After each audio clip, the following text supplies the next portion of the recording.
If you listen to Tinubu's assertion in the last election, before the last election, he said that he met Buhari.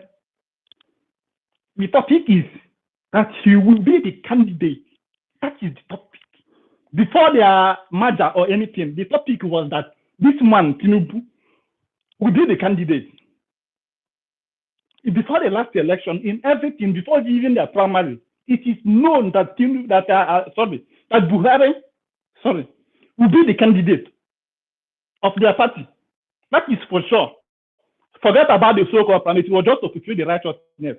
I think going there to humiliate himself is just being Atiku. Atiku is just doing Atiku things. It was very clear that the candidate of the opposition in 2015 will be who? Will be Buhari. There is no doubt about that. That was agreed first, before anything else. In addition, checks, hold on. In addition to what you just said, even look at where we are today. You know what? Do you know what APC is doing by Tinubu and they going to each of the zone to say Tinubu is going to run unopposed? Do you know what they are doing? They are consolidating their base so that nobody else should have anything in their head to say that I want to come and contest one primaries. That is how you do if you bring business. They are trying to settle that right now so that people who have ambition within APC, you get it, will not be running their ambition and that there will be open, that there will be primaries for them to come and challenge or to come and run against Tinubu. That is why you see them going around now to say, you know what, we are supporting this man unopposed for the next election. That is how you do politics. It is never in doubt. In APC, it is Tinubu coming out. Now, see what happened in this coalition from what Peter said, because I listened to him carefully and I picked something up. As I mentioned about this opposition in 2014-2015 election, it was very clear that it is between Goodluck Jonathan and Buhari. I think leaving PDP, going to contest in primary was just to do Atiku thing. It's funny that Atiku said that he has never lost primary election. For God's sake, that man cried after that primary election. He just went there, humiliated him. So he thought that Buhari and the likes of Tinubu and ACN, CPC will form a merger. Then he will leave PDP, go there and become the party, the flag bearer. For God's sake, Atiku self. So now, what people said that was very clear because I picked that thing up. I laughed. Some of us have pretended not to know anything. We know a lot of things. There was a point that he said, you guys will be listening to him. That was a secret that he leaked. You guys do not understand. They were on meeting for months in this so-called coalition. Do you know what? When the topic of the candidate came, they said no. They should not discuss a candidate. That what they want now is to be in the party. You understand me, bro? Like, listen to me. I don't want to use an Igbo proverb on this. I don't know how to use it on English. They say, no. Forget about candidates. So that what we want is to rescue Nigeria first. Who are you deceiving? Who is deceiving who? No candidate in mind. It doesn't matter. Candidate doesn't matter. What we want is to build this thing. We shall not discuss about candidates now. It should not be on the topic. This is what they have been doing for these past 18 months. That candidates should not be discussed. No. That candidate should not be discussed. It is just sacred. Leave it apart. Let us discuss how to rescue our dear Nigeria, the best country. After rescuing Nigeria, then, if you build our party from scratch to up, then the candidate will be the last thing. I don't know what is in Peter B's mind, but I will not speak for him or I will not speak on his behalf. But all I know is that something was up. Do you know when we understand that something was actually up? It was when those PDP guys went on to lie to the press that Atiku has offered P2B VP. That P2B has agreed that it is the people, his obedient movement is consulting. That was this thing. So when this thing came up, check, they went to the press. You said they went to the press or they posted on X. Do you want me, or it's not on press? It was posted on media, traditional media. Do you want me to put the Vanguard link here to you? So we are waiting for them. We were waiting for them. We were waiting for them to come out and disown the news. We were waiting for them. We did not react. We were waiting for them to come out and disown the news. You know what happened? We were celebrating it. That was when we said, no, this is disrespectful to our candidate. So, your so-called secret coalition was just about imposing your person. Do you understand me? So, this so-called, no, we do not care about candidates. All we want, man, is to build our party, is to build this team that we start, like, who is deceiving who? That was one apart. Then the second apart was what happened recently. Because P2B submitted his proposal. Look what I have in mind. I will have 4 years. After 4 years, on 28th of May, 2031, I will just leave this thing. He made the point very clear. What happened? His fellow coalitor came to the press in the person of Malam Nasir El-Rufai, a respected and a former governor of Kaduna State, to tell the whole world that nobody believes in people, including me. That nobody believes him. He so-called fellow coalitor, so who is decision who? So I don't want to go into the details of all these things. All I want to say is this. I do not agree. I disagree with you, Yusuf, that a candidate should not be spoken of. That is not true. If for anything, the candidate should be known from day zero, so that it will not cause problems. Those who do not want to be a part will leave in time. But what happened is this: some few people were trying to build a party. If they build a formidable party, then they are free to impose themselves. They will tell you that if you are not interested, you can leave. It was done in PDP. That was happy to be left PDP. I don't want to go into that, but all I'm trying to say is this: candidate is very, very important. As important, in fact, is the most important. If you have a candidate, let it be known that this is the candidate.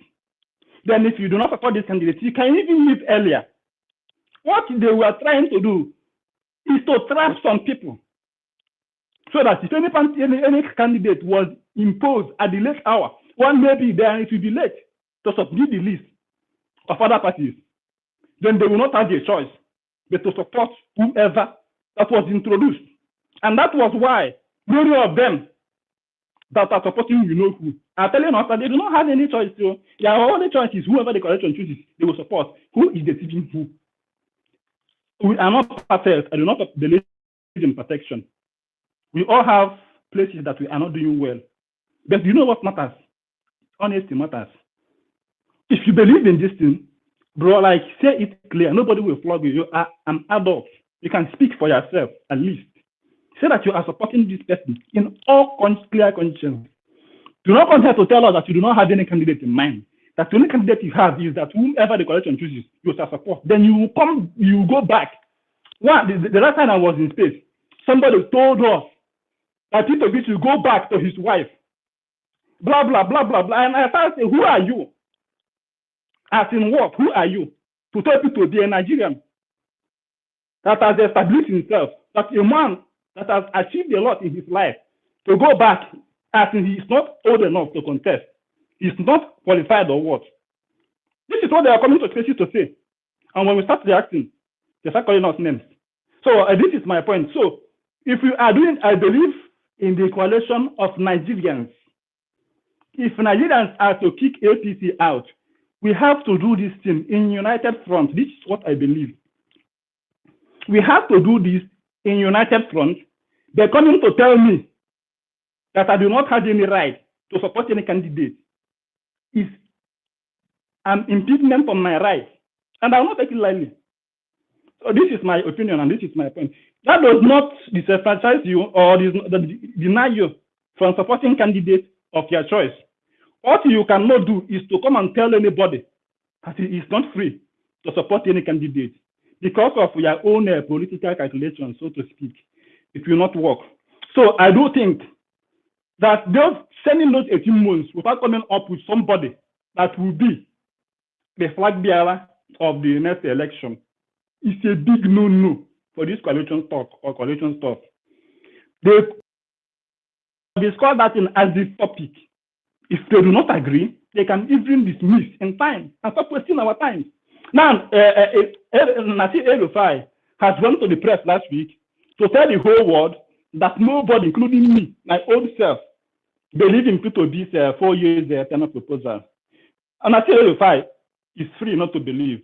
But what he's not free to do is to tell me that I cannot believe in something. It's an insult on my personality and a sort of how do I explain it? Bro, I have the right. P2B said it, and I believe him. That is this. Now, in conclusion, bro, this hadn't been that the coalition pick anybody from day zero, we should have said, okay, this is the person that this ADC or this coalition is running with. And if there are people who do not believe in it, or do not like the candidate, or do not agree with the candidate, they could have left.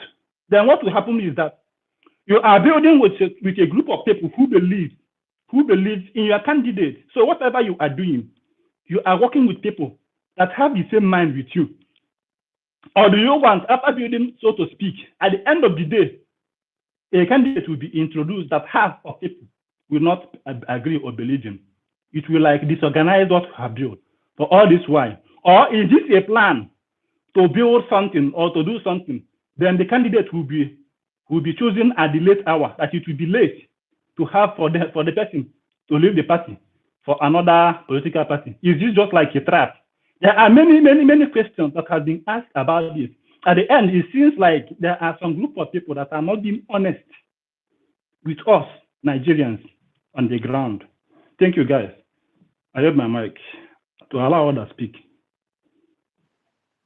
Yeah, Mr. Checks, you always disagree with me, but at least you agree with some part and disagree with some part. I think that's the fun of democracy. I just brought, is it Ishaku up? Can you speak? NR Ishak, are you there? Yes, yes, yes. I'm here, Yusuf. Sorry. Okay, you have the mic. Nice to have you all. I just started listening to the conversation. But if I'm right, I can see the Nigeria of our dream. So can you please, if you don't mind, Yusuf, give me the if I'm right, is it the topic of the discussion? If I can say something. Yeah, we're just that has been our topic since in the morning, but we're just looking at, politics generally around 2027, and again, anything around you. So it's an open topic. It's not that we are strict to a particular topic, but you can just decide to chip in. Okay, okay, that's good. That's good. Nice to have you. I think it's a very nice conversation, and I have something to bring on the table. Actually, what I can say is, when you observe the politics, I am a bit happy because what I observe related to Nigerian politics, I am expecting 2027 there will be actually a total revolution, and it will be a very positive change in the country. When as I'm speaking from the northern Nigeria, to be precise, from the northeast, I have been in politics, and I am also even planning to really contest. I had never had an intention to contest for politics, but I have been involved in politics, and I tried to voice out how I tried to voice out and make some suggestion in a way that how things will be done in better way. But it seems difficult. So now the second stage, we have to be involved. So actually, this is even what has necessitated me to really contest, planning to contest in by 2027 by God grace. But however, seeing how the youths, to be precise, I will talk about northern Nigeria and precisely northeast. I really, I'm really so glad to see how many activists, most of them, some of them from the southern part of the country, and for sure some from the northern part. I gave you example of Sowore. This this guy has really made me. I think he's among the guy that really motivated me to really actively focus and contribute my own quota in what I can just tell you now in my area. I had mobilized more than about 4,000 something people to obtain their PVC from only my region, just to ensure that they really had a knowledge on who is the right leader and what kind of Nigeria do we need to have by 2027. So I think really, Nigeria, it can be positive. I had a belief before that Niger is jaga jaga and can never be good. So that is a false belief.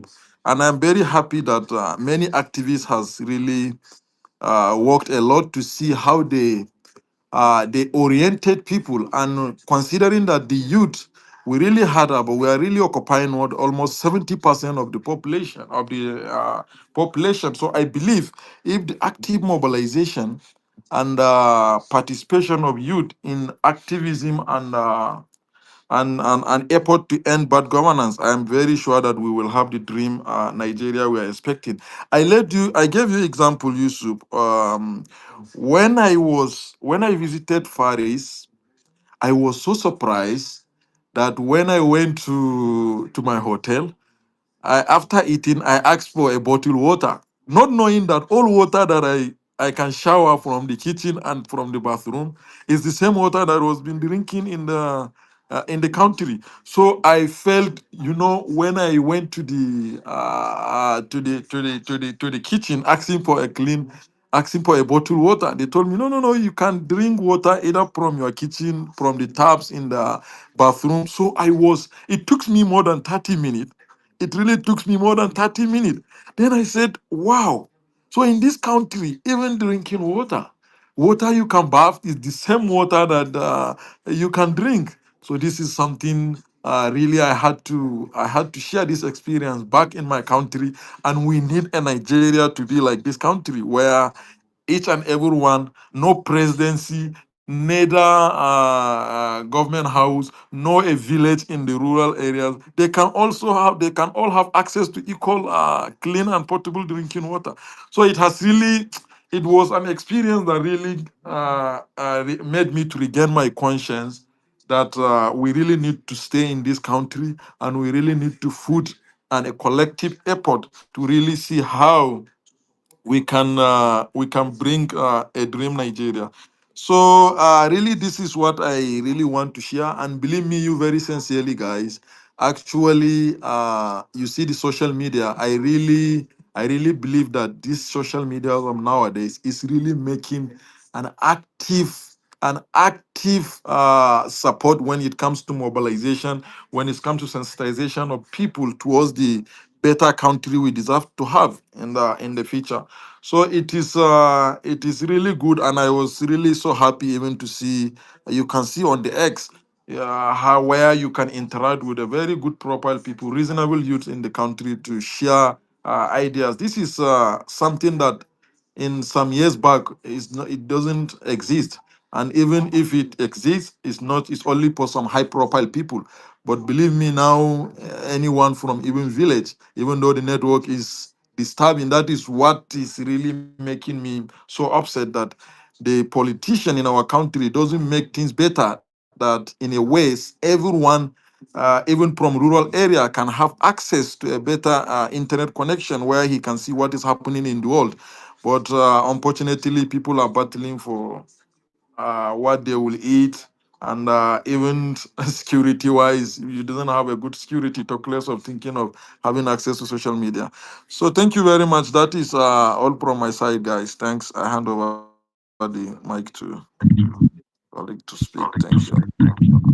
You're welcome, Siaku. You're always free to come and speak on the space. Alpha is very accommodating. He's a consistent host. I think every day he opens the space, except if he's sick or something. Solas, have you spoken? Mr. Solas, is it Solas? What about Moses? Moses, are you there? Because I know Sonia has spoken, Check has spoken. Okay. Alpha, are you there? Okay, Yusuf. Yeah, Mr. Checks. Yusuf. Yes, Yeah, sir. yeah. Also, you want to speak? No, no, no, no. I was only responding to you, Steve. Go on. Okay, now thank you, Ishaku, for Yeah, this thing. Getting back to the topic proper, Nigeria of our dreams. You know, one of I said before, see, as much as we would like to believe that the only problem in Nigeria is our politicians, it's actually not. You see, Nigerians themselves, they are as bad as their politicians, if not worse. Let us be honest with ourselves. Let us not claim as if we are the angels, then our politicians are the demons. We are not the angels in Nigeria. We are as bad. In fact, the reason why we have bad politicians is because we are not good ourselves. Those people in those places did not come from nowhere. They came from somewhere. And my fear is this. Now, what if we kick them out? Are we sure? Because sometimes it's better to be pessimistic. Are we sure that those will replace them with better than them? Away from that, away from politics. Okay, let me talk on fundamental things, because in most times we are doing things, saying things, acting in a way that we believe that action doesn't have consequences. From the past week up to today, there was this picture that is trending on Facebook, because I am still active on Facebook. The picture that was trending was this. There was one girl. It's not just picture; it's a video. I saw it as a picture. I look away because the girl, there was no show. Her face was not shown in the video until, and when I was just checking the Facebook reels yesterday, there was one video that not only showed her, but showed her face. What was this video? There was one girl was lying down. You know, some people have what is called genital warts.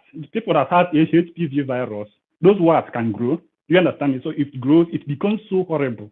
So this girl's own overgrew. It was so bad.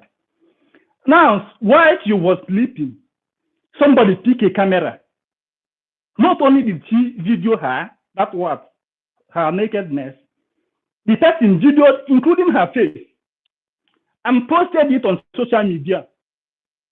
Some people are using this thing to chase clout. Someone out of nowhere, you went to somebody's sleeping room, videoed her, and posted it on social media because you believe that nothing will happen. There will be no consequences. After all, the person might not be your sister.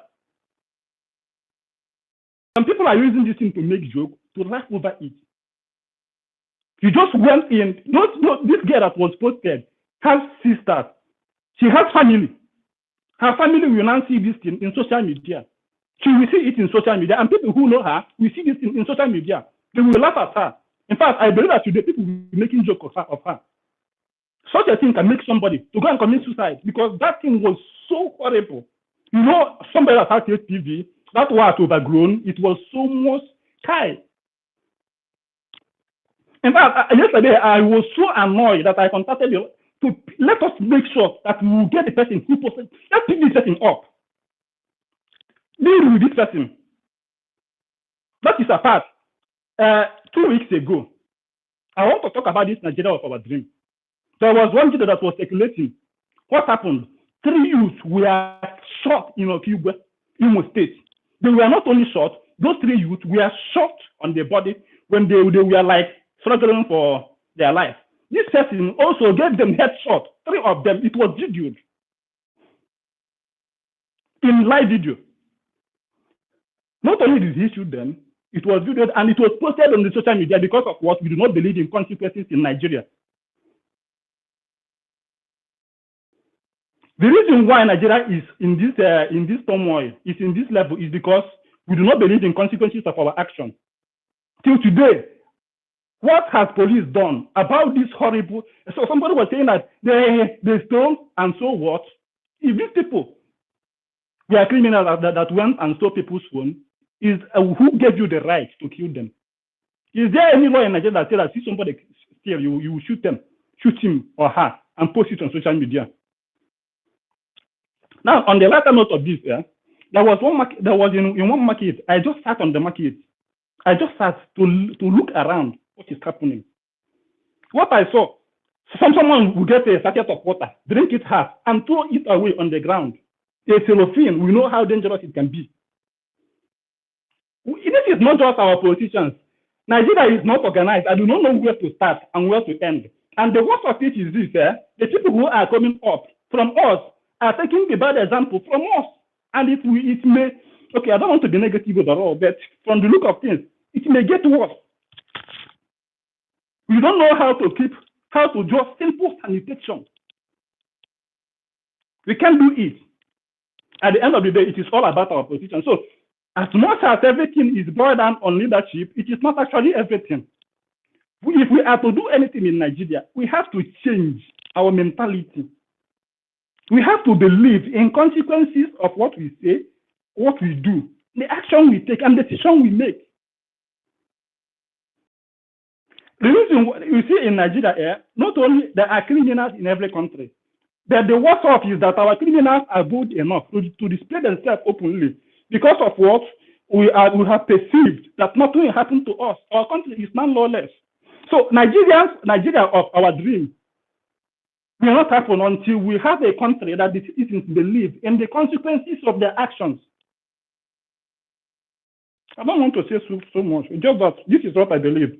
That Nigeria of our dream will not be actualized until you and I, every single person in this country, believe in understand that there is consequences of each action.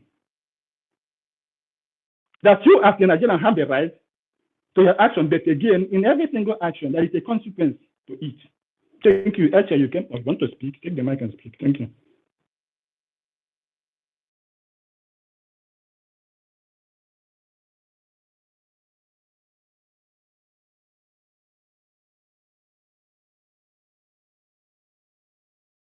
What happened now? Checks, are you done? Yes, I brought the mic to Echezonana because he came up. So I thought he wanted to speak. Okay. Okay, are you there? Echezona, are you there? Echezona just can't request mic. He sees at the enjoy checks monologue. You just come up, they can't call you, you don't want to speak. You won't press my neck. Echezona, what's your problem? I beg, Mr. Checks, continue, I beg. I did fill your submission. If Eche ready to speak, you go speak. No. You don't understand me. You know we cannot even dump refuse properly. You drink what I have. You throw the sachet away. Just don't take my word for it. Go and look into our gutters. We can't dispose this thing properly in this country. What then can we do properly? We do not take responsibility of our actions. So it might be our politicians are guilty, and so are us. We are also guilty because of what? We do not take responsibility of all our actions. And until we start imposing law, until our law becomes supreme in this country, we are not going anywhere. That is what people called intangible what? Assets. How can you have investors in unsecure country like Nigeria? Somebody will just form a gang of 3 people, kidnap anybody he likes, and request for money. The other time in Anambra State, a member of House of Assembly was kidnapped, killed within a few days, and his decomposing corpse was later discovered. Some of the people who were involved in such a crime were arrested. They were interviewed. If you see these young people who did this thing, you will cry for this country. My brother, honestly, I cry for this Nigeria. Are you there? I want to speak. Okay. Okay, please go ahead. So I greet you. Thank you. Thank you. I just say, only checks go greet you, no go greet me. Make I begin changing for you. Why I never greet you? You know my man, even though they fuck up. The issue there is this: we like what I used to say every time. In this life, you cannot. When you try to, if you don't want this tree to grow in this particular place, what you do to try to cut it or uproot it from the taproot, so that it will not grow again. But when you cut it from the center, the possibility of the tree growing back is very, very high. You understand me? All these things we are discussing, saying, trying to do this thing. To be honest with you, all these things centered on the leadership failure. No matter how you want to look at it, no matter how you want to see it, you don't need to. I'm not excusing people committing crime or whatever, but the truth of the matter, the crime that we are trying to admit that we do, we are not a good people. We still have bad people in every country. You understand me? We still have many bad people in every country. But the truth of the matter is leadership failure. Because for people going to kidnapping, maybe some of them, they once had some jobs they are doing. People stealing. I'm not trying to excuse them, but I'm just trying to be open so that we understand. And if we do read BO tweets, we understand that majority of what we are passing through is because of leadership failure. Like what the religious people used to go to church to do, or the mosque praying for God to give them light, praying water, do this. If you travel abroad, you know that this is a necessity. This is just a normal thing. They call it nothing. It's normal. Like a governor will do, we construct some roads. People will be all these are normal thing. You understand me? So, in as much as yes, you are right with your own or in your own opinion is good, but the truth of the matter still remains that the engineer or what engineered these crimes or this calamity we've been expressing in Nigeria is leadership failure. To be honest with you, any day we get it right at the top, the situation, the problems of Nigeria will go down like 50%. To be honest with you, any day we get it right, because if we have a good president, someone with empathy, someone that knows what he wants or what he can do, not people claiming that they just want to become president just to answer that name. I was once a president of Nigeria. All these ones, to be honest with you, you see all these ones, the only people that can vouch for, that have me and you in their, in as much as they didn't live up to the expectation, but they tried. From 1999, if we can't Obasanjo, we can't Yar'Adua. In short, if we can't Yar'Adua, number one first.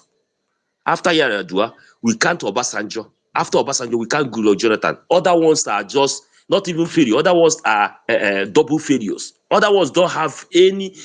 Other ones they are after, like they just want to become president. People that said that, like, if you refuse them to get into this Aso Rock, they will rather burn down Nigeria. Everybody will go down. These are the kind of people you think they have your this thing in mind. They don't have us in their minds. They are just after them to answer. I was once a president. That's all. You understand me? Because if you could remember during the time of Yar'Adua, we are not having this. Everywhere, madam, everywhere was fine. Obasanjo, fine. Goodluck Jonathan tried. But since APC or Buhari came to power, everything went upside down. Everything is not even, they didn't even go that slowly. They just drastically, boom, everything went upside down. And we are here trying to pin it on average Nigerian. No, we are not good people. Yes, there are some bad people in other countries, but let us get it right. It's right. All these things we are seeing, because to be honest with you, you see what give people mind to keep on doing bad or committing some kind of crime, evil, believing that nothing is going to happen, is leadership failure. Because there's no rule of law. If you have rule of law in place, if you know that if I do this, I will go in for it, I will restrain. You understand me? There are some certain things that when country is working, if country is working, there are some certain things that you will never think of doing. Even imagine all these big men. If we rule of law, all these things happening, all these things wicked bragging. Imagine someone bragging that he was the one that removed the governor, that everything is that settled. That imagine the kind of people that we call leaders in our country. And these ones, they have people looking up to them. I was in a space, Deji space, the other day. That day, Sarah Ibrahim, she was there. That day, they tried to bet 1 million. If you see the way APC people we are talking that day, the kind of arrogance these people have, like the other ones, the other one came out and said, "We are not debating anything with you. We don't bloody care. You can believe anything you want to believe. We are not interested." As in the audacity, because of Tinubu embodies them. You guys know that Tinubu embodies the, like, if you do this and go scot-free and go away with it, embodies you are this thing, the people coming behind you, or the people working for you. To be honest with you, because of APC have bastardized Nigeria Constitution, have destroyed Nigeria Constitution. That's why you see anything. If you try to criticize the president, the next thing they will tag DSS. You know, when we are growing up, we see DSS like FBI. We see them like there's this kind of masquerade we used to. They say people don't used to see them in my side that time. They say the masquerade used to come out in the night. That if you see the masquerade, you are going to die. Or if the masquerade is passing, you off your light. That if your light is on, yeah, the bulb we break, like, you know, that kind of thing. That's the way we see DSS that time, growing up. But APC are bastardized every institution. Like we see them now, like they kind of lapdog now. Any small thing, criticize president. You see all this running terrorists tagging DSS, tagging army. And people, so the funny part is that some people don't even understand. They are yet to understand the kind of mess these people are putting us into. They are yet to understand. These people have destroyed, they have messed up everything in Nigeria. They have messed up everything. And the funny part is that once they do this, and there's no pushback. You understand me? That one embodies them, they do another one. To be honest with you, and I'll give you an example. When they removed this governor of Rivers State, I think they wanted to do the same in Kano State. But the Kano citizens, they refused. They stood their ground. And these people have to back off. You see the issue? We have a leadership failure. Not even I'm not trying to excuse any crime or whatever. Everybody should go and find something doing. It's understandable. But if we get it right, 80 to 90% of crime happening in Nigeria will go down. Because when you see something to do, even these Yahoo people, Yahoo, I'm not excusing Yahoo people, but I'm trying to let you understand that when you finish school, you don't have anything doing, you don't have any work, and with the kind of things that is happening, you will be forced to do what you, in your wildest dream, you never dreamed of doing. But because of leadership failure, nothing is there for you. You have to engage yourself in a crime that you never even wish for your enemy because you want to survive. See, beg, everybody now, almost everybody is begging. Even people that dress fine, even people that wear suit, they're begging. People are begging, people are hungry, people are dying. Poverty is ravaging Nigerians. Nothing is working. Everything is going south, everything have went south already. You are just in a kind of survival mood. Even that survival mood itself is not there. So, to be honest with you, that's why if you see me speak or talk about this PO, I know the reason. I've never involved myself in politics before. And after this PO, you will not see me except PO wins. If not, I will not involve myself again. Any day in Nigeria, they decide like enough is enough. They know what to do. Because even this thing we are doing now, even this suffering now is like somebody going into noisy school. You understand me? By the time Tinubu manages to win 2027, everybody will enter university. University suffering. We are just going to nursery school now. Nursery school suffering. Let me just put it that way. Nursery school suffering. That's what we're experiencing now in Nigeria. By the time Tinubu wins, he's going to jump primary, jump to secondary, and you guys will see yourself in university suffering. I'm being honest with you guys. But some people are not seeing this. Some people are not seeing this. Imagine they have messed up. They have messed up the mindset of an average Nigerian that I mean, average Nigerian cannot. I mean, the way they tag you, Eh? he dey here. Make I bring him up. He say they tag you and I continue. don't have strength. Nah, me, I'm not my guy. I don't have strength. You understand me? So what I'm trying to tell you is this: these things have messed up with IQ of an average Nigerian. That you see someone. That's why sometimes to protect your mental health, you have to ignore. Like you don't need to be responding to everybody or discussing politics or talking with everybody. I don't do that. You see people begging, suffering, dying of hunger, even to eat once in a day is very difficult for them.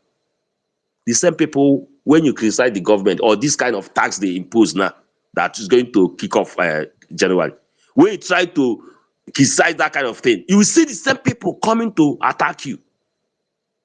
And funny part is that they don't know that this thing, they will pay from it too. They think that when they impose tax, it's for some particular people. No, any tax they impose in a nation, you, an ordinary man, an ordinary person, will partake in it. They don't know this.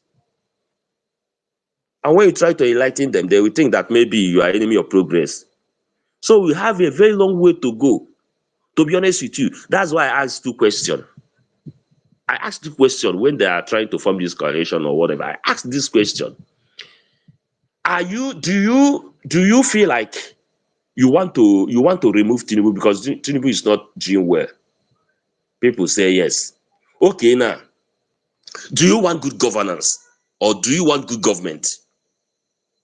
Because these are two questions you need to ask yourself. If you want to remove Tinubu, which is understandable by every sane mind, is understandable. We accept that you want to remove Tinubu because Tinubu is not doing well. We understand. Then replacing Tinubu with who? This is the most important question you need to ask yourself. To be honest with you, it's not about this. If you want to replace this man, replacing this man with who? You want that, or you know what people are expressing now? You want it to continue. You want people to keep on expressing the same thing, even if you have changed even if you have changed Tinubu, you still want people to keep on expressing the same thing. No. If you want the best thing for Nigeria as it stands now, whether we accept it or not, whether people don't want to say it or not, the best thing that will happen to Nigeria now is P2B. You know, I tell people that if Alex Oti, who I assume is the best governor in Nigeria state, if he come out tomorrow that you want to contest, you will not see me here campaigning or trying to vote for him. I will not do that. That's why I say after PO, I will continue in Nigeria politics if PO gets to Aso Rock, because I have some of my guys that can be able to, that are willing to contest under maybe, House of Assembly, all this kind of thing. I have them.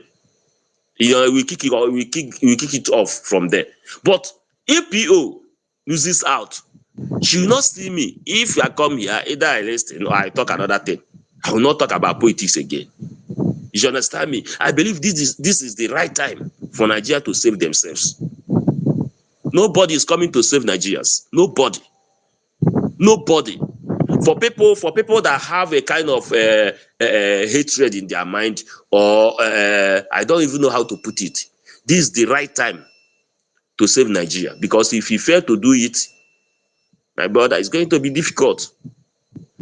Talking about this El-Rufai, I will say this, I use the mic. Talking about this El-Rufai, I said this thing. Tambuwa was on this thing. He granted an interview the other day. He was saying that he would rather support Atiku than Wike. And El-Rufai granted an interview. He threw PO and Amaechi by extension under the bus. You see, no matter how you want to see it, no matter how you want to look at it. You see, they know how to play this politics. It's just that they don't know how to govern, but they know how to play this politics.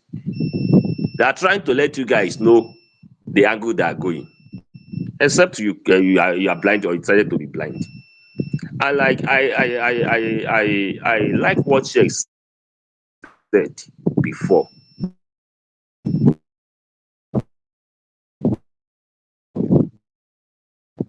He said trying to do.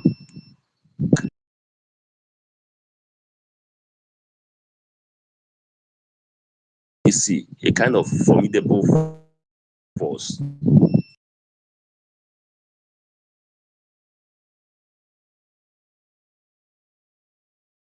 That's why they're trying to push people go and register.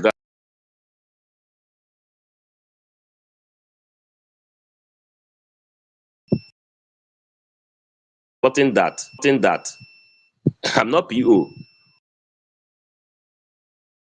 If these ADC people, if they are sincere, I don't like to lie to myself. I don't like lying to myself.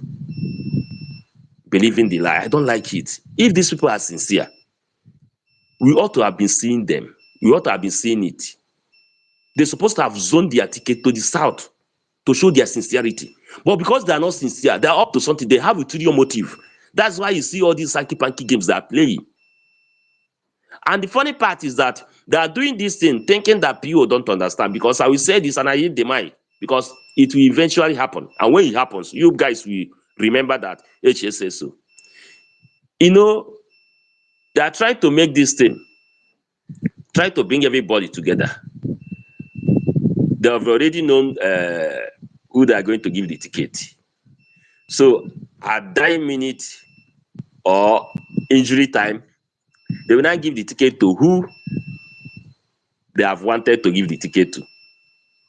Then they will try to gaslight or blackmail you not to leave. And I'm sorry, because no matter how you look at it, no matter how you see it, if POC at the other hour, PO see what is happening, PO is going to leave. And no matter how you guys think that you have gotten it right, like you are formidable, PO leaving will quench every fire.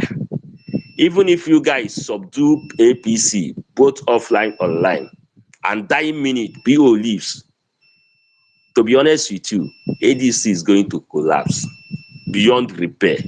Whether we accept it, if you like, let us keep on. Me, I've passed that level to lie to myself for what? What will I get from anybody? You understand me? And all of us, many of us here, 95% of us here know. But because some of us want to sound politically correct, and some of us decide like we don't want to say round it. off. Some people are raising their hands. Round off, please. I'll keep on saying it. Whether you guys like it or not, what's going to happen is this: at the end of the day, PO is going to pull the plug out if you guys refuse to do the needful. And I'm going to be here, by special grace, all of us going to be alive. I'm going to be here just to laugh. You should understand me. I'm going to be here just to laugh, to be happy. To be honest with you, that's all I have to say for now. Thank you. Yeah, thank you. Before I move the mic, I don't know what you understand by leadership failure. The question you ask yourself is, who is the leader? That is, when you understand who is the leader, then you understand that Nigerian problem is not just our politicians. Citizens are also responsible for a lot of issues in this country. One day I was in the bank, standing on a queue. A man came with a very big stomach, went ahead over us to be attended for first. And I said, no, I cannot stand here on the queue as an idiot. You come up, went up, so that they will attend to you, asking what? Am I to blame our governor, our president, people in high places because of that? Bro, like, at some point in my life, I understand that things I see, things I do, it's not just for me. There are some people who are looking onto me. From that point on, before I say anything in the presence of these people, or before I do some things, I have to consider not just myself. There are some people who are looking onto me. Someone who would drink sachet water and throw it at the road, is it a leadership failure too? Those people who are stealing our ballot boxes, are they not citizens Well, of Nigeria? check. Is that not a leadership problem? Because I remember Alpha, let me speak. when Donald Duke was in a governor. I just want to ask you, when Donald Duke was governor in Cross River, right? In Calabar specifically, right? I think I visited it then. I was a child, right? But I remember me and my cousin, who was much older, we were looking for pure water sachets. This thing that you almost, before you walk anywhere, you just see it around there. We didn't see one. And we walked distance like he was driving very slowly. We even came down. But if you go to this same place today, you'll not believe what is happening. But anyway, continue. Is that not a leadership problem? The pure water matter we are talking about. Alpha, you see, one leadership problem here is that you don't allow people to speak. I hope people with respect. Why do you always do this thing? I just pointed out one leadership failure here. Allow people to speak. If you have anything to counter after speaking, then you can talk on them. That is what I did on Etcher. Alpha, if the governor of River State of Cross River can impose it on Calabar, can he impose it on the villages? It's just about us. See, it is easier for us to blame and not to accord blame on ourselves. Somebody who came to the bank and walk over everybody. Am I to blame the governor of my state for that? You say that these people are old. That are the issue. The youngest governor of Nigeria, we all know who he is. And we all know how he governed the state, the calamity he is. So you see, the earlier we start telling ourselves the truth, the better for us. The issue with Nigeria is that among everybody, including the leaders and the citizens, is that we do not believe in the consequences of our actions. And that is the biggest issue in this country. The moment the law is made equal among every single person, then we will have the Nigeria of our dream. Meanwhile, let me drop the mic and allow others to speak. But for Velocity, are you there? Thank you, Mr. Checks. I think Dr. Yeah, I'm there. Velocity will go first. He has been here. Dr. Velocity, are Okay, you there? yeah, I'm there. Thank you, everyone, for giving me the opportunity to Was it speak. not Amara that came first? Or was it? You said? I think Amara came before you. Yeah, Doctor. Amara. Okay, Yes. Okay, Dr. Velocity, you okay. can wait. Let's have Amara, then we have Dr. Velocity. Let's have it in that sequence. Yeah, thank you very much, Afo. Yeah, I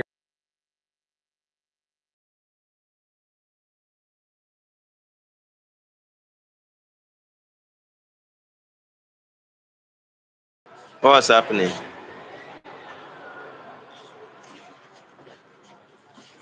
Yusuf, can you hear Amara? Amara, are you still there? No, I can't hear him. Amara, maybe he's having Okay. network issue. Velocity should go now. While we wait for Amara. Yeah. Okay, okay, no problem. I just want to make emphasis on Nigerians in particular. The thing is that, what I regard most Nigerians is that almost 90 or 80% of Nigerians are actually illiterate in politics. Why did I say so? Is because, you have been experiencing a lot of problems, and, you have been receiving a lot of orientation worldwide. So there are a lot of things that we Nigerians are lacking, and in fact, most Nigerians, I repeat myself, most Nigerians are actually illiterate in politics because you have elected someone, you understand, and you don't know why you are electing that person to be your leader. Do you get what I'm trying to say? If I could remember, from 2010 to this time, you understand there are a lot of challenges that most Nigerians have been facing with insecurity. Apart from insecurity, challenges with economic, let me say, recession and the rest of them, which has been increasing since that time. And if you can see the people that are leading, right from that time to this time, almost the same phrases that we have been saying. And if there is going to be a kind of a way that Nigerians will react thoroughly to ensure that they remove anything like personal interest, or maybe having somebody that will kind of give you amount of money to go and vote for him, things like all these sort of a problem that most Nigerians are having or we are facing. Like, for example, I'm from the north. This is one of the main problems that we're having. In the north, we have, let me say, a very large population, and I regard most northerners as a problem of Nigerians. Why? Because I don't are bringing most of the time this kind of a problem. Something will happen, people will not react properly just because maybe they will feel relaxed, they don't care, or maybe they think they are not that strong enough to react and do the right thing, or and do the needful to see that the government did the right thing. You know, all of this problem.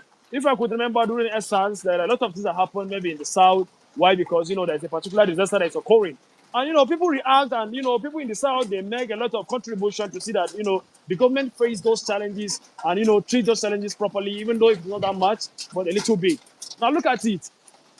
Now, a lot of things have been happening, with the economic situation in Nigeria, unemployment that is increasing and increasing and increasing all the, across the period. And still, people are still insisting to elect somebody because of their own personal interest, maybe thinking that it's from my religion or it's from my culture. You understand all those things? So if Nigerians will wake up and stop dreaming or sleeping, that if I should select somebody from my culture or from my religion, then how is the attitude of that person? What are the things that person did to make him fit for that position and elected him? You know, all these things. Not just because maybe my imam or my pastor asked me to select that person because maybe he's thinking he's from my religion or not from my religion. You know, all these things. So these are some of the things that our culture is very, very bad. And we are taking that culture into our system, into the to an extent that this thing has become a disease that is distorting most Nigerians. Do you understand what I'm saying? They came, actually, I'm a Muslim. When Tinubu came as a person to be, running for the, 2025 election, 2023 election, the Northerners, some Northerners bring about this Muslim, stuff, thinking that it will work. To me, from my heart, I know this is not going to work, and this is not the right thing to do at that time. And most Nigerians are not interested in selecting or maybe in renewing the faces that are leading us. If to say Nigerians, with the population that we have, if almost like most Nigerians will be, will be focusing and interested in new faces in government. You understand what I'm saying? Definitely we must have tested somebody that might have some of our problems. So this is it. We are always repeating the same faces and the same people, and these people they are not ready to help. They are not ready to promote Nigeria and Nigerians. Their problem is themselves. Their problem is taking Nigerian economic into their own pocket. Now look at what happens with the Nigerian refinery. The Nigerian refinery has been facing a lot of problems since 2025, since up to date, 2023. It has been shut down. 2024, it has been shut down. 2025, and if I could remember 2024 also, when the refinery was shut down due to the problem of maybe malfunctions of the machineries and the rest of them, lack of maintenance, what happens? The government provide funds for those repairs. It does not work. It is also the kind of the occurrence of the disaster occur again of recent, that the refinery has been shut down again, and it was the same problem, and this problem that they were facing with the refinery, it was the same problem we were facing since previous. And Nigerian government is still providing funds for those repairs of those machineries. Why is it that the refinery will not be reconstructed so that all these problems that we are facing with the refinery will be solved? Since they have been repaired, they repaired for the first time, they repaired for the second time, they repaired for the third time, it's not working. That is to say, the money or the fund that Nigeria is providing for those repairs is going somewhere. They were saying that they were expecting to produce, let me say, out of 100%, they cannot even get 40, or they cannot even get 60 or 70%. They're getting 30, and the production is still going on. And they're even happy, and they are even happy to come out to tell Nigerians that this is the problem they are still facing in the refinery: malfunctions of the machines or maintenance problem, and the rest of them. And are you aware that purity, that gang that are taken as a 70% outcome from that 100% outcome of that crude oil, that 70% is not like it is thrown away. It is carried out to some places so that it will go and be refined again with better equipment, better than the ones that we're having maybe in our own refineries in Nigeria. And what is happening to those gangs? What is happening to that impurity after it is taken another place to be purified? Do you think they are throwing it away? They're not throwing it away. They will go and find a place where they will refine it again. That 30% is the only thing that they will provide for the Nigerians and also provide for themselves within that 30%. Can you imagine? So Nigerians have to wake up. Nigerians have to stand for their right. They have to fight for their right, no matter how, they have to fight for their right. They have to stand up, let the good be done and the bad be undone. Where among Nigerians, if they want to survive, if they want to have a better Nigerians, I'm not blaming the leaders. I'm blaming Nigerians. Why? Because the Nigerians are the ones that are electing the leaders. If we are not electing them, if we are not caution free during the election period, then we are going to be facing the same problem. And this is how the problem will continue and continue and continue without stopping. Do you understand what I'm saying? So Nigerians have to zero their mind with with no matter how they are going to react to see that Nigeria has changed, or the leaders are changed. We need new faces in governance. Let us try to test these new faces, because testing these new faces will help, and we will be lucky to see the right person. Whether the person is from Igbo, or is from Hausa, or is from Yoruba, or is from TB, whatsoever tribe it may be, whatsoever culture it may be, whatsoever religion that person will come, let us try to get the habit of testing new faces. Not that we'll be repeating old faces. Look at Tinubu. Tinubu is too old. You cannot compare the thinking of a 70 years old man or 80 years old man with the with the sense of the thinking of a 50 or 40 or maybe 60-year-old man. So there are things that Nigerians have to consider. The democracy that we are expecting is not the democracy that we're seeing. This democracy is just running within them, the leaders. But Nigerians are not saying anything concerning democracy within their what? Within their period of being as members of Nigerians. So the thing is that Nigerians have to wake up. Whether the youth or whosoever, the northerners or the southerners, everybody has to wake up. Let us sit down and think of the right person to what? To provide for ourselves, to lead us. Because if we are going to bring this selfish interest of collecting money as a, as a kind of a way that we are going to maybe make someone encouraged to lead us. Maybe you fund some part of the youth, or you fund some part of the old women, or you fund some part of the northerners or some part of the southerners with your money just for them to select you. If we are going to continue the habit of collecting that money and voting for these people, then it's like we are selling our rights, and we should not expect these people to do the right thing for us. Because how is it that I've used my funds, I use my money during the election period for you to choose me, and I win, and you are expecting me to do the same thing that you want me to do? It's not done that way. If I use my money to be elected, then you should expect my own system of ruling, not your own system of ruling, that you are expecting to have. Why? Because because this thing that I am, or maybe when elected, it's not I'm elected free of charge. I use my own funds. So it's a kind of a form of a business. Do you understand what I'm saying? So that is what is happening in Nigeria. Politics has turned to one kind of a business whereby Nigerians are selling their rights to the leaders, and they should not expect the leaders to do the right thing for them. Because if they are expecting the leader to do the right thing for them, then that person should not sort his own right. But imagine, election will come, you have experienced suffering, a lot of suffering, and you still go and vote the same people. They will come and tell you cock and bull stories, fake promises that you have that you did not even imagine, and you still be smiling and shouting, "Hey, say about all these things," and you go and vote for that person, and thinking that person is going to change your life. It is not done that way. If you want to select somebody that will change your life, then you should select the right person from your heart. You know the right person that will do it. Even if you don't know, then let us test new faces. There are a lot of faces that that are current in different parties, that which if we're tested, we don't know how we can find the lucky person. We have been happy, we have been suffering with unemployment, electricity, poor. Petrol is always increasing. Imagine 45 naira when you buy one.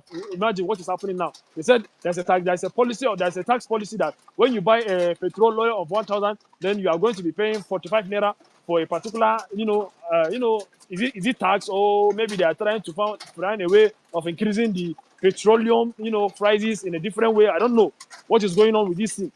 So the thing is that the thing are too much. Even if there is going to be economic hardship, as long as Nigerians' welfare is maintained properly, then nobody will come and be complaining. If the minimum wage is within 200 or 300,000, that's something that you can afford a bag of rice, you can afford a bag of, a carton of spaghetti, you can afford all within that amount of money, if you will be able to afford a lot of your problems, most especially food, then at least you have something tangible and you have less to complain. But in the sense that I pay you maybe minimum wage of 70,000, I cannot even buy rice for you. You understand? How are you expecting yourself to be having that, welfare, joy from the leaders? So the problem is that it is we Nigerians, we that were selected these people, we are the problem of ourselves. We elect them to lead us, not that we elect them because we truly like them, because we truly hope that they will do it for us, but because they pay us. And how is it that you pay somebody? You understand? Somebody pay you to select him, and you're expecting that person to do what you want. It is not done that way. So the thing is that there are a lot of things that Nigeria has to consider. Yes, number one, if you know we should try to clear that manner of illiteracy in politics that most Nigerians are having. Number two, there are conditions that we need to consider. Yeah, there are things that we need to consider. And number three, cooperation. Yes, whether a Christian, be it a Muslim, be it a northern, be it a southern, we have to cooperate ourselves. Way and manner. We have to cooperate ourselves if we truly want to be successful in this governance. But as long as we're not going to cooperate, we will continue what we are doing, then we'll continue seeing what we are seeing. That is just it. That is all I have to say. Yeah, that's what if anybody have me a question, fine and good, you can go ahead. So thank you. And I really appreciate the way you listen to me. So if there's any question, I'm listening. No, Doctor, thank you. Thanks a lot. I also have my point on this thing. You just hit the nail at the head. Before I move the mic, what you said is the truth. Also, before somebody said that those leaders are not being elected, they are imposing themselves. It is even worse. If we know our responsibilities in this country, we will not allow anybody to impose himself on us. And this is what we will try to educate to people on the ground. Okay. You see, there is these pictures I saw from River State. Bro, like APC is just making mockery of Nigeria, and we are laughing over it. How are those pictures, so-called chairman in River State, funny? APC is not just about River State. No, it's not about River State. APC is making mockery on Nigeria, and we Nigerians are laughing over it. So before you say that Dr. Velocity, that's what he's saying, that the Nigerians are not electing those people, that they are rigging the election. This is because we, the citizens, are not taking responsibility. And I hope in 2027, we will correct all those mistakes of the past. If we say no, there is no way they can rig election. If Nigerians understand their responsibility, that's why I say that it is not just about the leadership failure. It is also citizenship failure. If you, as a citizen of Nigeria, your leaders are not afraid or are not thinking about you before making some decisions, then you, as a citizen, have failed. You should be able to kick them out in elections. If you are not able to do so, then as a citizen of a country, or as a citizen of a country, you are a failure. So, I'm not you, I mean I also, am a failure. Let us not stop giving excuses that they have guns, they have machetes. I don't want to go there. All I'm saying is this. Let this thing be known to us, that those leaders are not taking us seriously. Because of what? We are not taking ourselves seriously. Thank you, Dr. Velocity. That's a very good point. That's a very good point. Airbus. Yeah, thank you. Airbus, are you there? Airbus. Yes, I'm here. Thank you. Good afternoon, everyone. Yeah, go ahead, bro. Yeah. Well, this topic is an interesting one, and to be fair, it's cut across every section, from the leaders to the citizens to every one of us, down to the children. So I don't know. It's bad that I've seen several countries. I've seen things happen. A country that is multicultural, dynamic in nature and all of that religion. It's not to practice the same religion to say that there's a uniformity whereby maybe a pope or a pastor or a malam or an afar will say something, or a sheikh will say something, and everybody will just respect it. We practice different things, but then I don't know how this these leaders, these politicians have found a way to just unite us in this suffering, how they've found a way to, make everyone quiet. Because I don't know, I've seen, even here in Africa, so many places, the likes of Senegal and the rest, where people have stood up and said, no, enough of this. If you will die, we die, to perish, we perish, but enough of this. But it's not like that. It's like the law of elasticity is not working on Nigeria. And when it comes to Nigeria, that law is frauded because no matter how you stretch Nigeria, they'll just be adjusting, adjusting. Because tell me, in 2025, I mean, when we're growing up, we see a lot of things. We're like, okay, this is movie. This is movie. We see things from Hollywood movies and all. I'm like, oh, this is movie. But some of us actually traveled now. And I would say, like, man, this is not movie. Oh. This is actually real. Like, this is actually real. Things are actually, I mean, the way things are abroad is quite, you can't even compare. It's like total opposite. It's like zero and hundreds. So, like, all those things you see, you feel like, oh, this is not a movie. It's not a movie. It's not a movie. So it's just sad. It's just sad. And then you see how all these things in 2025, other countries are making progress. You're seeing things, the social media, you can even, not just more like the televisions in those days, they are social media now, so you can see far and wide, you know, you can listen, you can visualize, and then we'll see all these things, and then we'll still, keep quiet and let this leaders take us for a ride.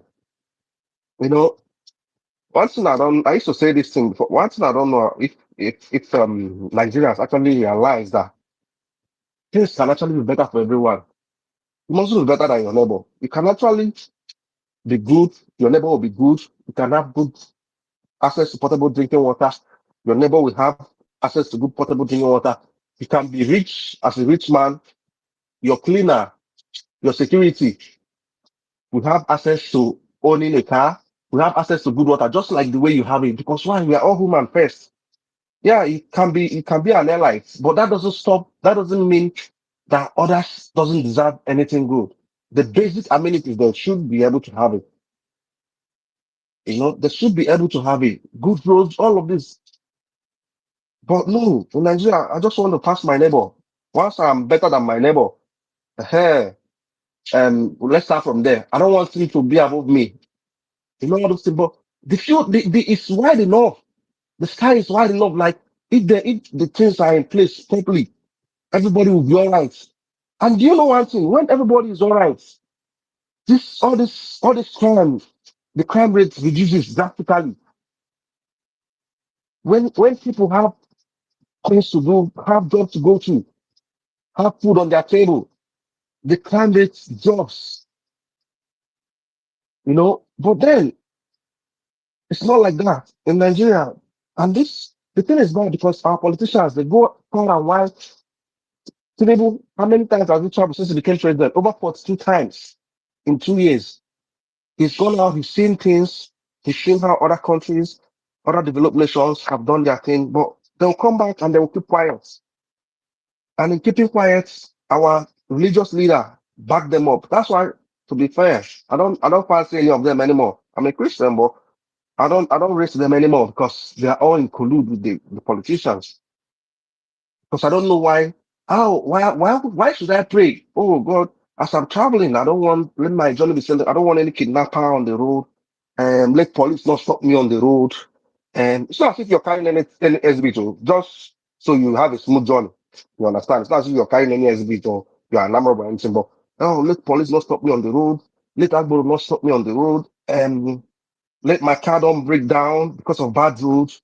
Let me just, all those things are unnecessary. I mean, these are basic things the government should provide for you. Oh God, as I'm going home, let there be lights, please. Haba.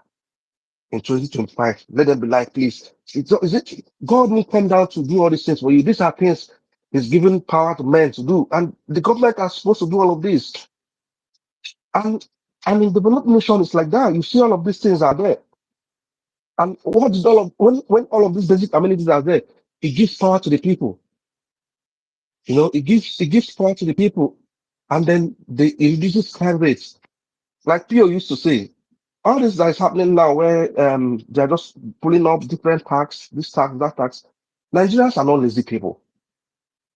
We are not, and that's why even when they go abroad, you see them making good progress because we are not lazy.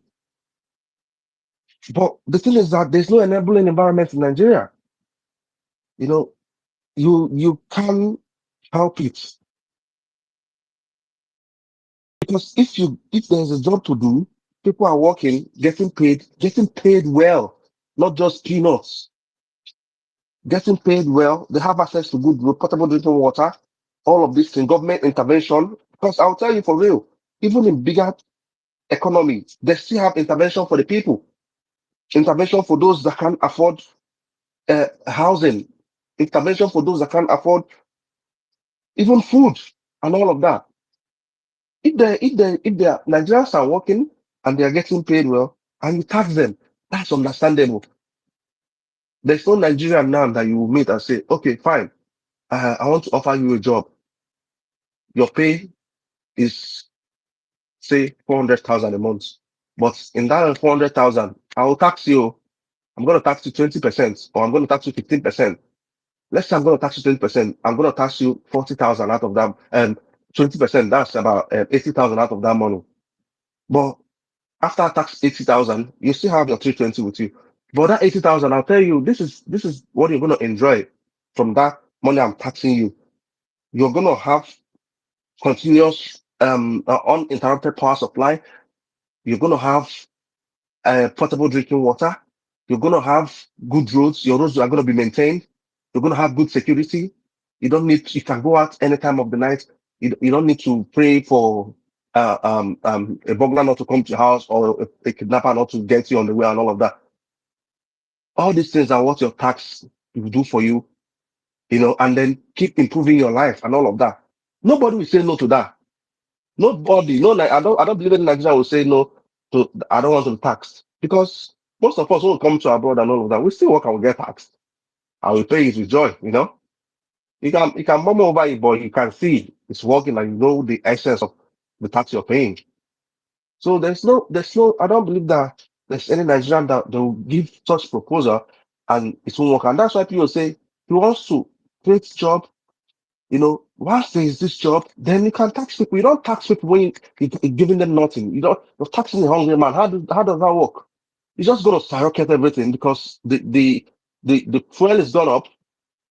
People are going to transport goods. People are going to get to their working place and all of that. Everybody will increase their own price. The FX is going high. Everybody's going to increase their own price. So if you have a lot of production and we have the manpower, our population is quite high that we have the manpower that can attract lots of investors from all over the world. If not for anything, just set up your manufacturing this in Nigeria. We have good power supply. Set up, give our people job. That's all we want from you. We have the manpower. If Nigeria can, we have the manpower, have the landmarks, we have everything. We can even be the food hub of the world. Because there are lots of youth out there, finished lots of graduates. I used to tell my friends that Nigeria, if you're in Nigeria, you're not living, you're just surviving. That's just the truth. You're just surviving. And we all know what is in survival. Any day you meet her, that's it. You are not guaranteed of anything because you're just surviving. There's no guarantee for anything. There's no even guarantee that you sleep or wake up. There's no guarantee that you have accident and an ambulance will be there to pick you up to the hospital quickly. There's no even guarantee that if the ambulance picks you to the hospital, that the doctor will be at the hospital to attend to you. So there's no guarantee for anything. You're just surviving. You're not living. And it's bad. In 2025, and we are living and we're keeping quiet and we're just there, docile. Docile. Nobody, you speak, and that's it. No action, nothing.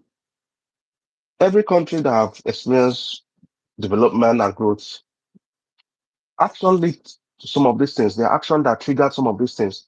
Yeah, some people life will be lost because the kind of position we have in Nigeria, they don't believe that the populace can do anything. They believe they are in charge. And whenever they want to execute their gimmicks, it's still part of the populace that they will pay to do that. So it's bad. Instead of living or surviving, how will a 32 years old man, 35, not married, no plans of marriage, not having anything to do, no job, no house, nothing, no savings in the account? I mean, people have choice to say, I don't want to marry, but not when you want to, but you can't. You're helpless. If you go to other developed world, you see young couples, 20, 22, 23. By the time you're 40, already your kids are all grown, possibly be a grandparent in your early 40s.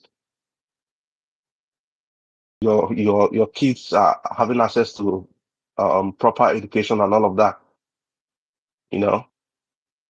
And the fact that we are blessed with so many mineral resources, natural resources, and then we're suffering. It's uncalled for.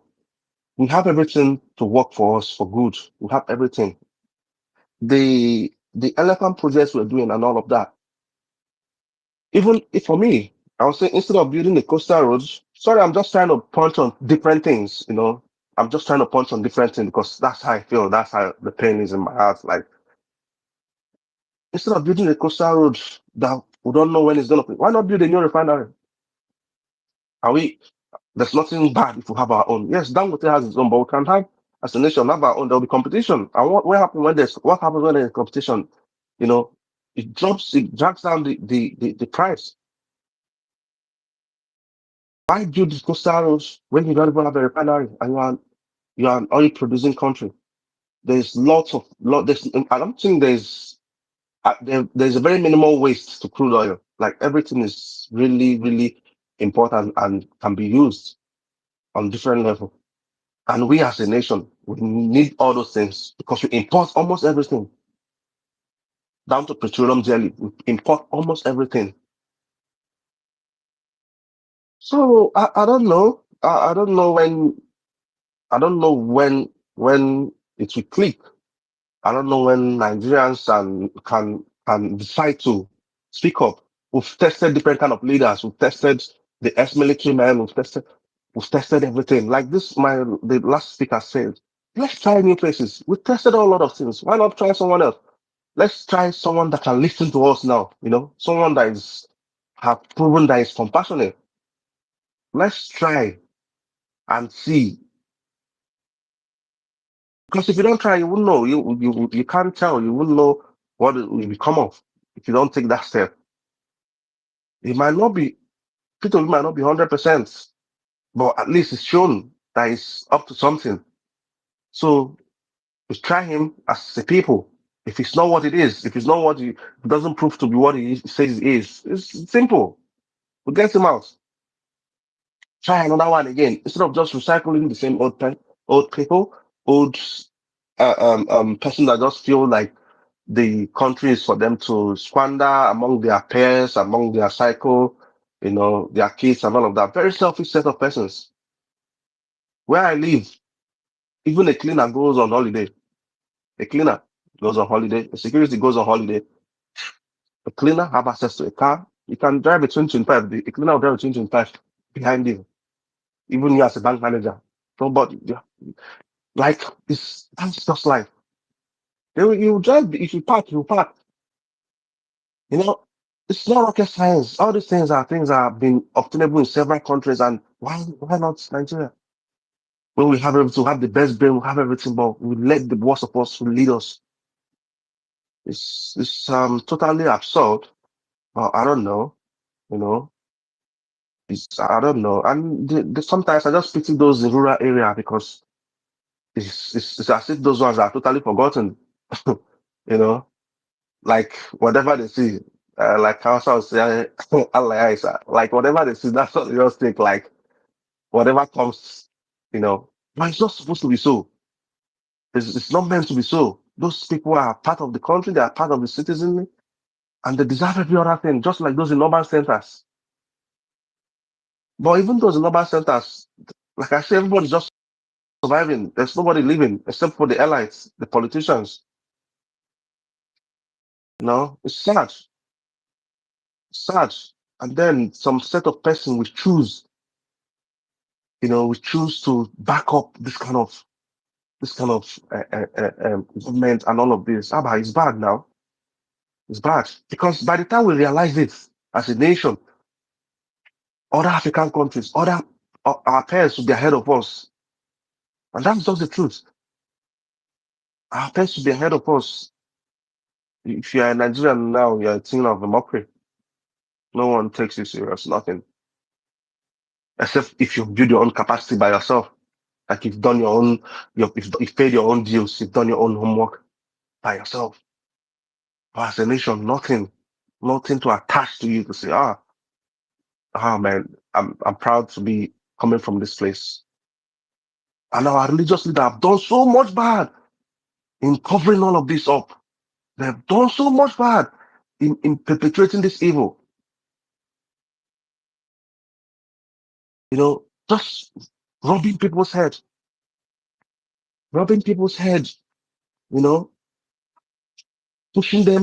telling them things that are not supposed to be so. Even things you're meant to benefit from your government. No, pastor will say, pray about this, fast about this. Yeah, all night. The Muslims will fast 30 days, the Christians, na lie. All of this is a scam. I'm sorry to say. Churches are just things that are supposed to, churches and mosques are just things that are supposed to just hold your faith so that it is that you believe on something, not for blessings, not for basic amenities, not for the good life you're supposed to have. It's just faith. It's nothing tangible. Religion is not a tangible something, so you don't expect tangible thing from me. I use my mic. I'm really saddened by the way things are going, and it boils down to the leader. When the head is corrupt, every other person is also corrupt. But when the head is not corrupt, you watch well before you do anything. If you talk of law enforcement, you see it becomes another issue. Anyone that is in uniform sees the next person, as a prey. Once you're in uniform, you don't realize that you're in that uniform for yourself and for that your neighbor, for that person you're seeing.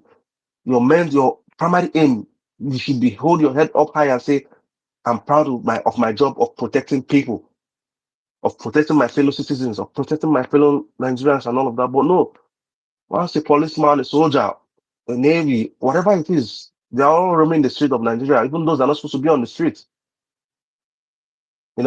oppressing people with their here and there. Anybody will just get small position not to oppress. It don't make sense. It doesn't make sense. And all these things are, there are bad cops everywhere. There are bad cops everywhere, but I think our own is out of, it's not just bad, it's worse. And it's killing. It's sickening because if you go to Western world and you see how things are done, and you just think, why? That's all you can. That's all I ask myself. Why is our own different? Why is our place different? We have everything. We have good weather. We don't have any major natural disaster and all of that. But we are our own disaster, leadership disaster. And the people are docile because they can't even hold the leadership accountable. And if you don't, it's just simple. Once you can't hold your leader accountable, they'll do whatever they want to do. They'll just ride on you. Look at US and all of that. They vote out incumbent governments because the people unite to say, we want to make a change. We don't want this, want that. And if that fails, leave it to us as it's our responsibility to make sure that doesn't repeat itself again. Or we just feel very incapacitated, but I don't know. I just hope and pray one day, things turn out for the better, but it does. I know that prayer I just said is rubbish. I'm sorry, but it's rubbish. It doesn't work that way. If action is not taken, there's nothing that's going to help. Thank you very much. I yield my mic. Sorry for the long. Yeah, thank you, boss. Before I move the mic over to Moses Ono, yeah, I respect you if you believe in prayers. I also believe in prayer. I'm a Christian, probably one. I believe in prayers. God answers prayers. You see, Nigeria, as I mentioned this thing before, that what is happening in Nigeria today is that people in those political positions, people that are supposed to be there, so-called elected to that position, do not have a respect to Nigerians. That is the fact that they will wake up one day, impose one unnecessary tariff, unnecessary law that doesn't even add anything to the country, apart from adding money to their pocket, imposing taxes upon taxes. If you transfer 50,000 naira now, they will start deducting money. This for this. For God's sake, what is this rubbish? Why am I paying taxes in Nigeria where there is no security in this country? And I am tired of complaining. I am tired of praying. Yes, we are not respected as a citizens. We have been docile for long. You see, 2027. Yeah? We have to earn our respect or we forget about what they are doing. Nigerian leaders do not care what you say on social media. After all, they have people who will defend them that they are paying. But in 2027, yeah, if we do not earn our respect, then we should forget about talking about Nigeria. Because we have seen these people. See what happened in River State. See the pictures flying around. Just go and look into that picture. People are thinking like it's about River State. They are making statements that they will do anything they want, and you can't do anything about it. That is their statement. If you think it is all about River State, then you are mistaken. After 2023, why is Mahmoud still in office? Why is Mahmoud Yakubu still the INEC chairman? My brother, and nobody's doing anything about it. If you check those countries, those first world countries, they are so because of what? Their leaders respect them and to an extent fear the citizens of the country. Because if they do anyhow, they will be kicked out of the office. And I do not mean you. No, far from that. All I'm saying is this. If we, the citizens of Nigeria, remain docile, then we will have ourselves to blame. Let us stop giving the excuse that they rigged the election. In every good countries of the world, people fought for their rights. You don't sit down and you'll be respected. It doesn't happen anywhere. If you do not stand up to earn your respect, nobody will respect you. Our politicians do not respect us. The earlier you understand this fact, the better for you. Yes, I am talking to you and myself. The people we have in those positions do not rate us as Nigerians. We do not matter in their eyes. Just check their body language. Check their policies. You do not count to them. What they want is to be in those positions. They have police guiding them and everything, and they can do whatever they want. You can't do anything about it. If they do not have much money, they will go and borrow more and be sharing it among themselves, sending letters to their inboxes. So I said I am a solution-oriented person. You see, in 2027, let us start preparing to make a statement to tell those people that they just can't wake up and do whatever they want. And trust me, Nigeria as a country does not belong to anybody. It belongs to you and I, not the president, not the governors, every single person in Nigeria. The earlier you make the statement, the better for us.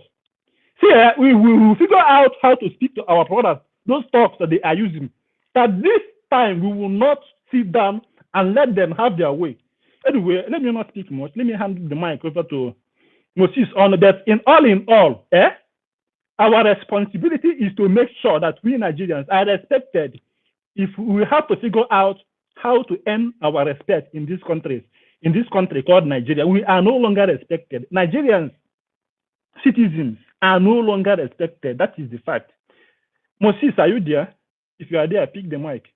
Good afternoon to you all. Your background is noisy. Your background is so noisy. Are you hearing me now? Yes. Still a lot of noise in your background. So, first of all, we like to talk concerning security.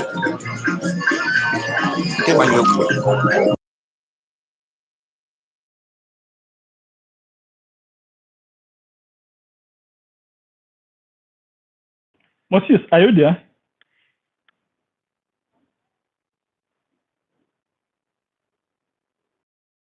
Hello, can anybody hear me? Airbox, can you hear me? I can hear you. I can hear you. Moses, stop talking. Okay. Please, if you want to speak, come and request the mic, and I'll hand the mic over to you. So, as I'm saying, the Nigerian of our dream, we cannot sit down, and the Nigerian of our dreams will come. It doesn't happen like that. If you read the history of many countries of the world, their citizens actually fought for their right. They actually fought for their country. What we have now is that Nigeria was colonized by the British people. Now they handed the country over to the elites, and those elites have been colonizing this Nigeria for a very long time. And trust me, we might have gained the independence from the colonials, but again, the politicians are colonizing us, whether we like it or not. That is why I don't have all this time. You can't be fighting bigotry. My tribe, my ethnic group is bigger than yours. We have more education. I do not care about this rubbish. Bro, like, the decision that these people take affects you and I, no matter where you are in this country. It affects all of us. Now, their petroleum tax will soon be imposed. You are here claiming on stupid superiority. So, trust me, one of the biggest failure of this country is actually citizenship failure.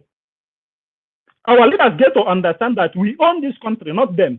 Nigeria belongs to every single Nigerian, including we, the people, maybe the masses. What is happening is that those few, like less than 1% people in the politics are now having this feeling that they own this country. After all, they control the police, they control the... See, we have to go and speak out, because those people, those talks, those people that they are using to enforce their stupidity are actually our brothers. Maybe we should have to tell them to keep off from 2027, because it will not be their destiny as usual. I don't want to be boasting. I hate boasting. All I'm saying is this: if you are not a team of Nigeria, I am a team of Nigeria. There is this group we are all following on Facebook. One African distance. Today they are mocking Nigeria die, and I do not respond to those groups because it's just shameful. Imagine Ghana now, what they are saying about Nigeria, and this is bad. So for how long can we keep on allowing those colonials, the political people, to keep on colonizing this country? They will sit at the back of their seat and impose their selfish this thing on us. None of us will be able to do anything about it. After all, you can come to the spaces, or you can come to your wall, and that will be the end of it. No, it will not be about that. Let us figure out how to earn our respect in the eyes of those guys, or they will keep on doing what they are doing, and even worse. That is my own point. In 2023, we have seen how the election happened. Let us prepare for what is to come ahead, which is 2027. If we are able to make a statement in 2027, then anybody who is going there, no matter who he is, will understand that Nigerians are now, that their eyes have opened. That whatever they do, that Nigerians are watching them. I do not mean all this coming to post on social media, and that will be the end of it. Or so what else type of this thing. I'm not criticizing anybody here. All I'm saying is this: if you do not earn our respect, they will not respect us, and that is the final fact here. Tinubu will wake up and tell you that he has met this year's this thing, and tomorrow he will borrow money. What can you do? Nothing. If you do anything, they are political hallelujah, but if you go to the press and defend them. So I don't know. I saw what happened with this former Labour chairman candidate in Lagos State, how the thugs attack him, which is unfair. But again, those thugs, are they not our brothers? I don't know. We have to figure out how to call those people to order in this Nigeria, because this is getting out of hand.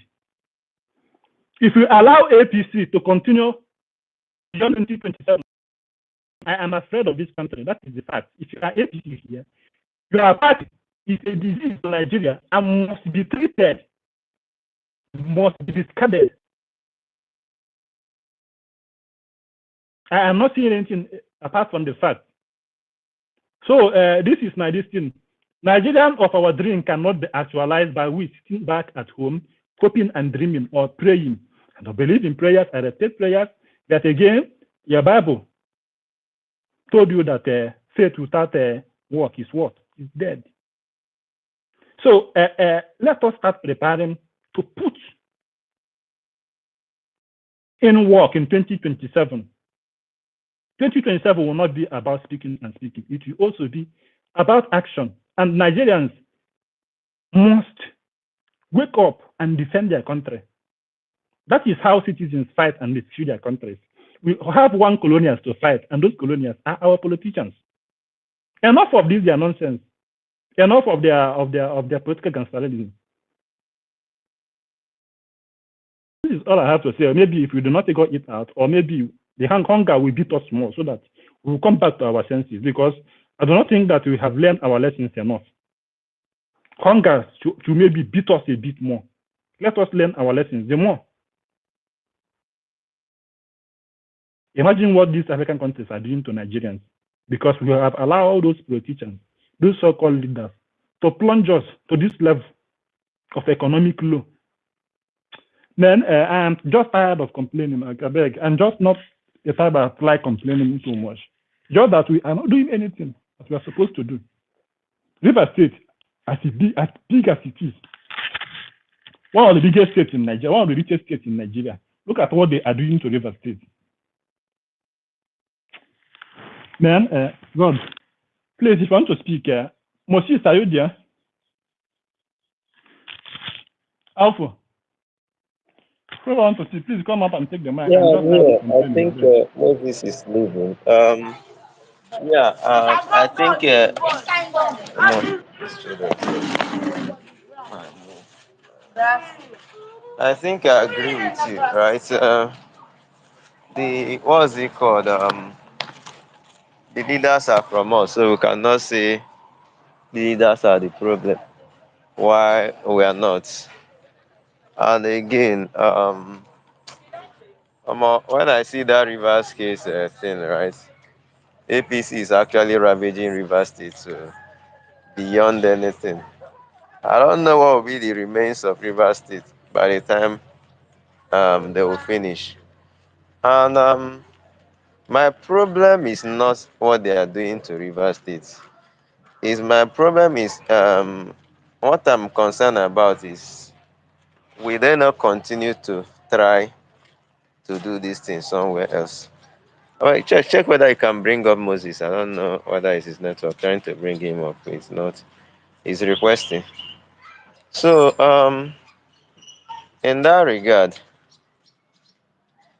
right? What I think is I don't really know because this is not time to advise anybody to do anything. Nigerians, the National Assembly, the humans, the people of Nigeria, the people of Rivers State, all of us were here. Tinubu suspended the governor. We didn't do anything.